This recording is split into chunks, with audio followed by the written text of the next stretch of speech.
Bonjour à toutes et à tous, bonjour et bienvenue dans le supplément de la 5e de couve, l'émission du dimanche de la 5e de couve. On parle d'un invité exceptionnel ce dimanche encore une fois puisqu'il s'agit de Kazuhiko Torishima. Il va venir non pas dans la 5e de couve, enfin ça serait vraiment trop bien, mais il va venir... C'est pas dit. C'est pas dit, c'est vrai, non, t'as raison, c'est pas dit. Mais il va venir en France quoi, Torishima en France. Je sais pas si vous vous rendez compte à quel point c'est énorme. Si ce nom vous dit rien, sachez que sans lui, il n'y aurait peut-être jamais eu Dragon Ball. Ça pose un truc quand même. Donc il n'y aura pas de manga en France probablement, ou très peu. Ce serait pas la même chose. On serait fan de Goldorak, de Mazinger. Non voilà, c'est une annonce qui a fait grand bruit. Du coup la semaine dernière, la semaine encore avant quoi, quand ça a été annoncé lors d'un live par les équipes de Japan Expo, ils avaient promis une grande nouvelle. Ils avaient mis tout un petit système en place pour faire cette annonce. Et donc voilà, elle est tombée l'annonce. Kazuhiko Torishima sera en France. Lui qui n'est ni auteur ni dessinateur, non, il est éditeur. C'est un éditeur star, quoi. C'est ça que j'allais dire, c'est un peu stylé de dire que maintenant, c'est un événement d'annoncer la venue d'un éditeur. Tu sais, c'est vraiment... T'imagines un gars, tu sais, avec son petit costume et ses petits dossiers. C'est pas du tout, tu vois, le côté star ou la superstar qui a créé un univers. Mais en fait, si, il a tellement contribué à des univers qui nous passionnent que oui, c'est une personnalité importante, mais c'est assez marrant de voir. Ouais, mais surtout dans le manga, en plus, le rôle du Tanto, il est très variable, et surtout qu'il n'a pas été que ça parce que donc du coup Torishima c'est lui qui a, on va dire, découvert, on fait des gros traits, hein, découvert Akira Toriyama. C'est un mec qui est né dans les années 50, qui rentre chez Shueisha au milieu des années 70, qui devient donc Tanto pour le Weekly Shonen Jump, et c'est là donc qu'il repère un mec hésitant mais talentueux, Akira Toriyama, qui guide sur tout un tas de choses, qui le pousse à retravailler ses idées. Il y a toujours une légende qui tourne sur le fait que il a fait 1000 pages de Nemu avant d'être publié.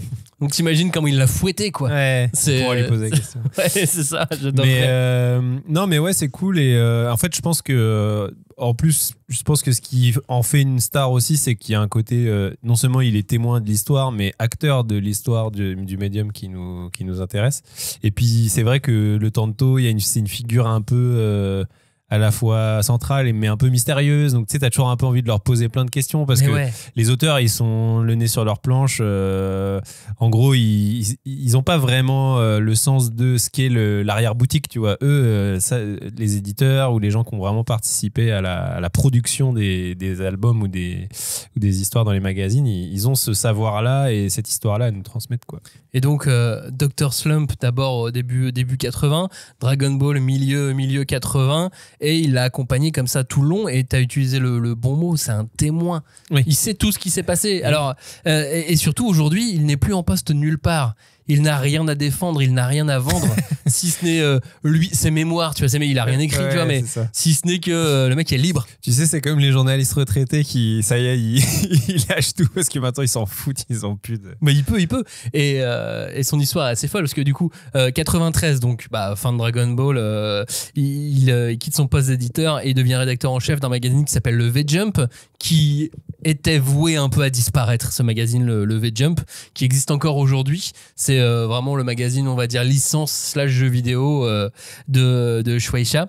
Et donc, il y reste pendant quelques années avant de reprendre les rênes en tant que rédacteur en chef du fameux Weekly Shonen Jump à la fin des années 90. C'est pas la pire période du Weekly Shonen Jump. Fin 90, début 2000, tu vois genre ce qui a pu être lancé? T'as une vague idée de le je crois genre qu'on de titre? avait fait une émission sur Horizon 30 ans. Ou voilà, il y en a quelques-uns comme ça, ouais. Donc voilà, de la légende, de la légende, quoi. Puis il va occuper pas mal de postes stratégiques chez Shueisha pendant plusieurs années, avant ensuite d'aller chez Hakusensha et de s'occuper de magazines qui ne sont pas du tout des magazines shonen. Et là aussi, ça peut être assez intéressant de voir ce qu'il a voulu apporter ou de pouvoir en discuter avec lui. Enfin, voilà, c'est une légende de l'édition, c'est un architecte du manga moderne. Du manga qu'on aime aujourd'hui. Ça va, j'imagine qu'il y aura une conférence, une masterclass ou un truc comme ça. Et oui, clairement, ça va être super intéressant. En plus, les éditeurs en général sont plus aussi loquaces et ont plus envie de parler, sont plus à l'aise aussi pour exprimer leur point de vue que les auteurs qui des fois sont un peu d'après les échos que j'ai eus, il a pas sa langue dans sa poche. Voilà, il y a une interview de lui dans un Animeland récemment, celui consacré à Akira Toriyama. Il a pas sa langue dans sa poche. Vraiment. Très bien, Ça peut être c'est ce qu'on aime. Ça peut être assez sympa. Voilà, merci de nous avoir écoutés. Rendez-vous avec Monsieur Kazuhiko Torishima du 3 au 6 juillet. Bon, on n'a pas les dates, je sais pas s'il sera là les 4 jours, mais voilà, globalement, au mois de juillet. Checkez vos réseaux là, et puis. Exactement. Et on se retrouve mardi pour chialer un peu. Là, on a déjà chialé un peu en fait avec Vinland, mais là on va rechialer un peu plus. Bon bah, sacré programme. Je vous dis à mardi, merci de nous avoir écoutés. Ciao, salut.